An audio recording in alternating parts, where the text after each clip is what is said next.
Hello అందరికీ. ఇంట్లోనే ఇలా సింపుల్గా కారం బూందీ చేసుకోవడానికి ముందుగా ఒక గిన్నెలోకి 1 కప్పు శనగపిండి, 3 స్పూన్ల బియ్యపిండిని కూడా వేసి వాటర్ వేసుకుంటూ ఇలా ఉండలు లేకుండా మిక్స్ చేసి పక్కన పెట్టుకోవాలి.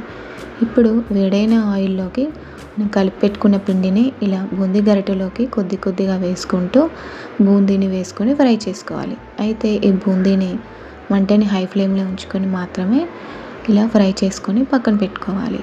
ఇప్పుడు అదే ఆయిల్లోకి 1 కప్పు పల్లీలను కూడా వేసుకొని ఒక 2 నిమిషాలు ఫ్రై చేసుకొని తీసి పక్కన పెట్టుకోవాలి.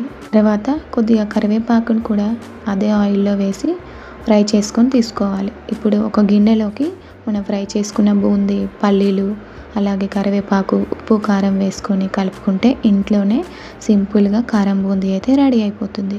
మరి ఈరోజు నా వీడియో మీకు నచ్చినట్టయితే please like, share and subscribe to all in one Madhavi videos. Thank you for watching.